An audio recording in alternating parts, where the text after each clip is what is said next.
समस्त सद्गुरु श्री साईनाथ महाराज की जय. Sri Sai Charitra, chapter 5. Baba's return with Chand Patil's marriage party. How the fakir got the name Sai. Contact with other saints. His dress and daily routine. The story of Padukas. Wrestling bout with Mohiuddin and change in his way of life. Turning water into oil. And the fake Guru Jawhar Ali. Return with Chand Patil's marriage party. As I alluded to it in the last chapter, I shall now describe how Sai Baba returned to Shirdi after his disappearance. In a village called Dhoop, there lived a wealthy Muslim gentleman named Chand Patil. While he was on a trip to Aurangabad, he lost his mare. For 2 long months he diligently searched but could not find the lost mare. Very disappointed, he returned from Aurangabad with the saddle on his back. After travelling about 12 miles, he came to a mango tree, under the foot of which sat a rather strange looking fellow. He had a cap on his head, wore a long robe, and had a short stick under his armpit and was preparing to smoke a pipe. On seeing Chand Patil pass by, he called out to him and asked him to have a smoke and to rest a little. The fakir then asked him about the saddle. Chand Patil replied that it belonged to his horse and that the horse was lost. The fakir asked him to look for the horse at a stream nearby. To Patil's astonishment, he found the mare by the stream. He then realized that this fakir was not an ordinary man, but a great saint, and he returned to fakir with the mare. The chilim was ready to be smoked, but 2 things were missing: a fire to light the pipe and water to wet the piece of cloth through which smoke is drawn. The fakir took his prong and thrust it forcibly into the ground, and out came a live burning coal, which he put on the pipe. Then he dashed his stick on the ground and water began to ooze from the spot on the ground. The cloth was moistened with the water.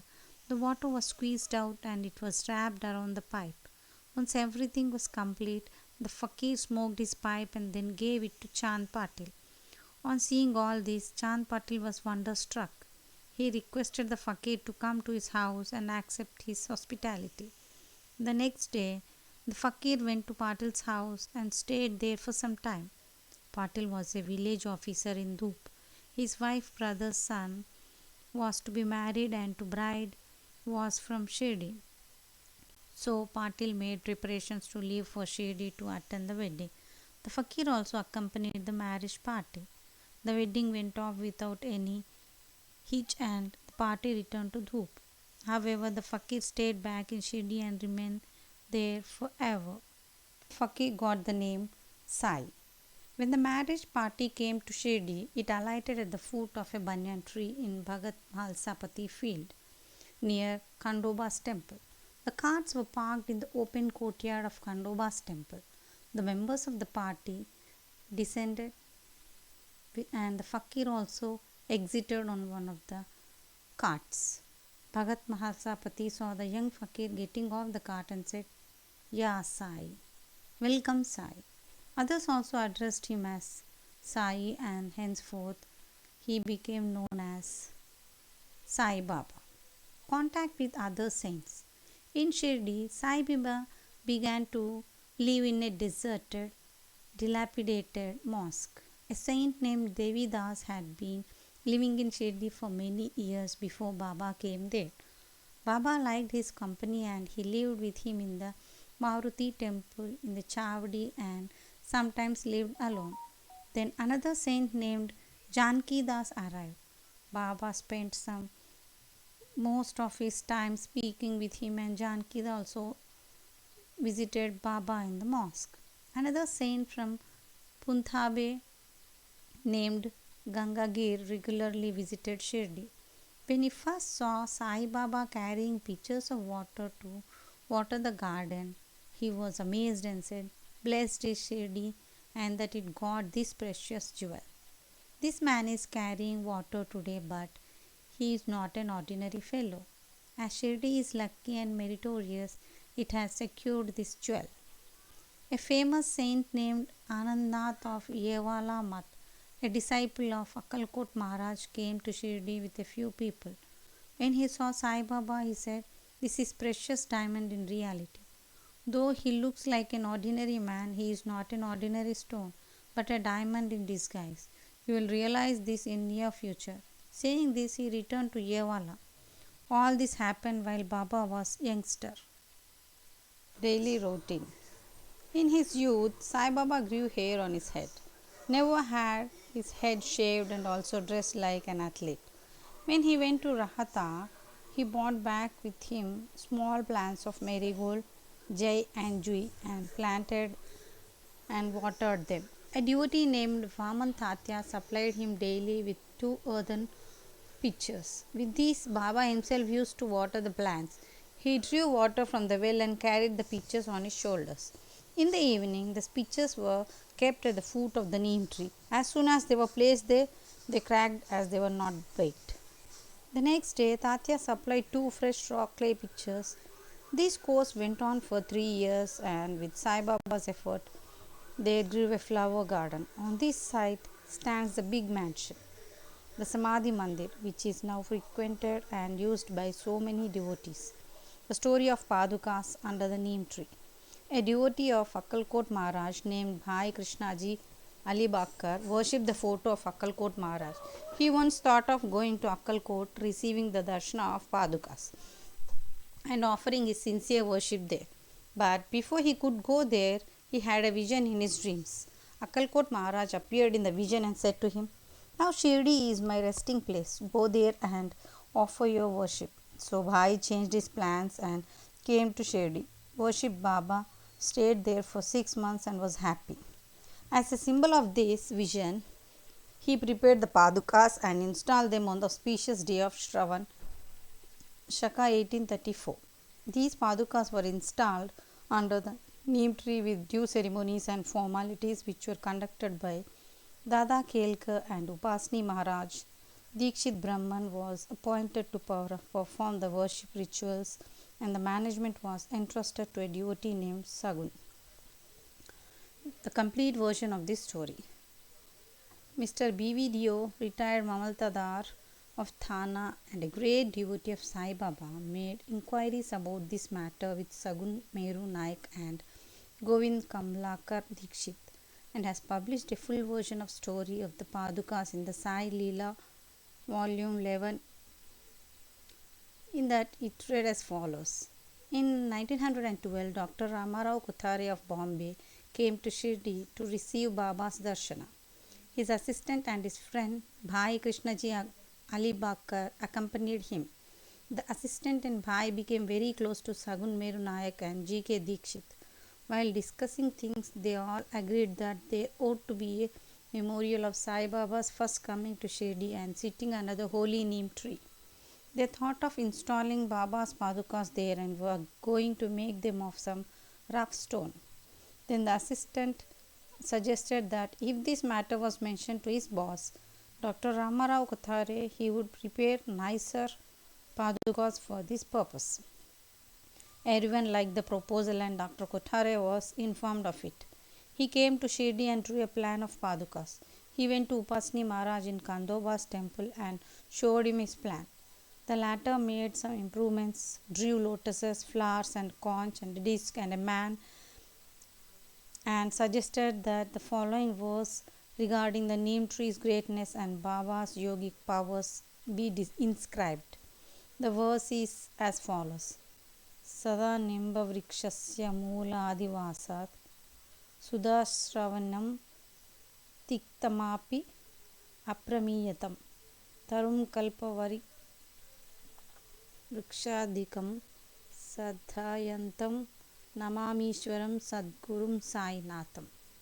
Upasni's suggestions were accepted and carried out. The Padukas were made in Bombay and sent to Shirdi with the assistant.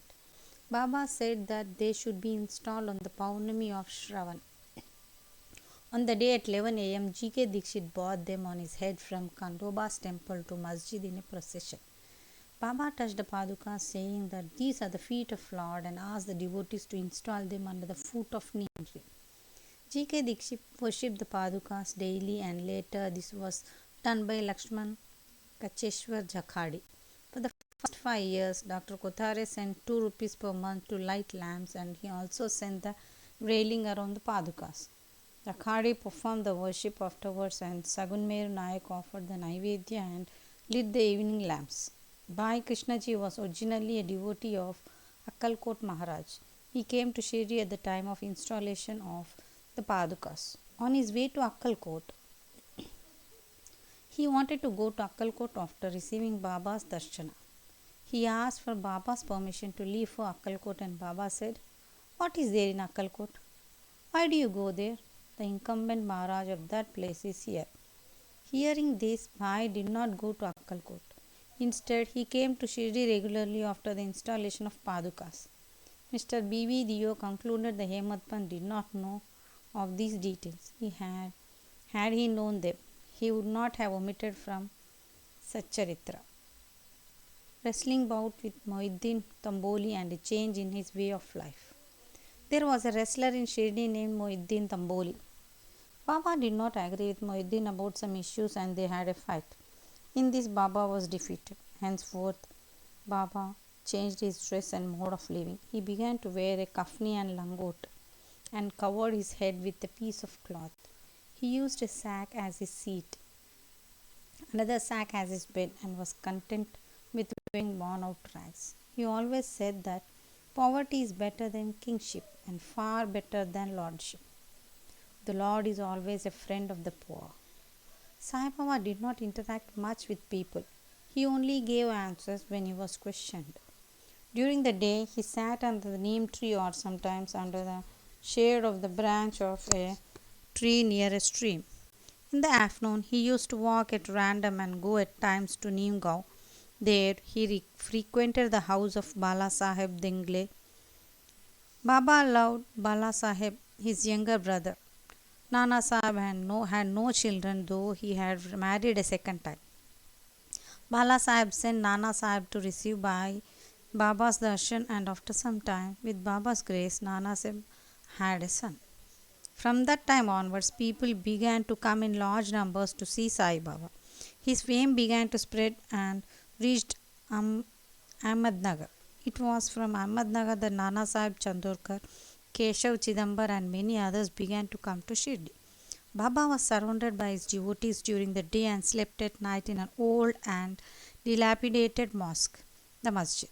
Baba's paraphernalia at this time consisted of a pipe, tobacco, a tin pot, a long flowing robe, a piece of cloth around his head, and a short stick which he always kept with him. The piece of white cloth on his head was twisted like matted hair and flowed down from his left ear onto his cheek. This was not washed for weeks. He did not wear any shoes or sandals.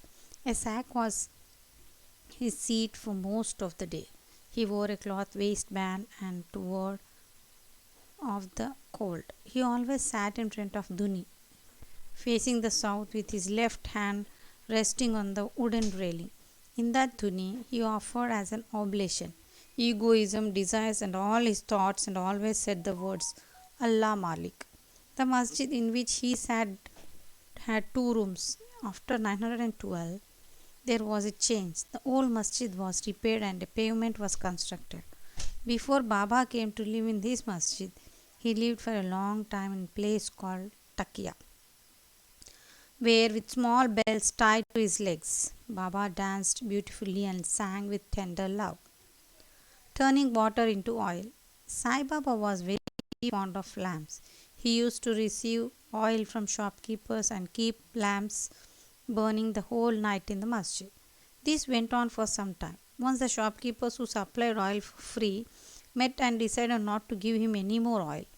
When Baba went to ask for oil, they all refused. Unperturbed, Baba returned to the masjid and put dry wicks in the lamps. The shopkeepers were watching him with curiosity. Baba took his tin pot, which contained a few drops of oil, poured some water into it, drank it, and spat it back into the container. After consecrating the tin pot in the way He again filled water in the tin pot and filled all the lamps with it and lighted them. To the surprise and dismay of watch shopkeep- shopkeepers, the lamp began to burn and kept burning the whole night. The shopkeepers repented and apologized. Baba forgave them and asked them to be more truthful in the future. The fake Guru Jawhar Ali. 5 years after the wrestling bout mentioned above, a fakir from Ahmednagar named Jawhar Ali came to Rahata with his disciples and stayed in spacious room near Veerabhadra temple. The fakir was learned, had memorized the entire Quran, and had a sweet tongue. Many religious and devout people in the village came to him and began to respect him. With the help of these people, he started to build an Eidgah near the Veerabhadra temple. There was some quarrel about this affair, on account of which Jawhar Ali had to leave Rahata. Then he came to Shirdi and lived in masjid with Baba. People were captured by his sweet talk and began to call Baba his disciple. Baba did not object and consented to be his disciple. Then both Guru and his disciple decided to return to Rahata and live there. The Guru never knew his disciple's worth, but the disciple knew about the Guru's flaws. Yet Baba never disrespected Ali and carefully observed his duties as a disciple. He even served the master in various ways. They used to come to Shirdi at times, but they mainly lived in Rahata. Baba's loving devotees in Shirdi did not like that Baba was living far away from them in Rahata. So they went there to bring Baba back to Shirdi. When they met Baba near the Eidgah and told him the purpose for which they came, Baba said that Fakir was an ill tempered fellow and that he would not let Baba live. Thus, they better turn to Shirdi without him. Before the fakir returned, while they were talking, Jawhar Ali turned up and was very angry with them for trying to take his disciple away. There was some destruction and altercation, and it was finally decided that both Guru and the disciple should return to Shirdi. And so they returned and lived in Shirdi. But after a few days, the Guru was tested by Devidas and he was found wanting. 12 years before Baba arrived in Shirdi with the marriage party, Devi Das came to Shirdi and lived in Maruti temple. Devi Das had fine features, brilliant eyes, was dispassion incarnate and a jnani. Many people, Tatya Kote, Kashinath and others regarded him as their guru. They brought Jawhar Ali to him and in the argument that followed. Jawhar was defeated and fled from Shirdi. He went and lived in Bijapur and returned after many years to Shirdi and bowed before Sai Baba. The delusion that he was the Guru and Sai Baba, his disciple, was clear. And as he genuinely repented, Sai Baba repeated him with respect. In this case, Sai Baba showed by actual conduct how one should get rid of egoism and perform the duties of disciple to attain the highest end, self realization. This story is told here according to Malsapati. Bow to Sri Sai, peace be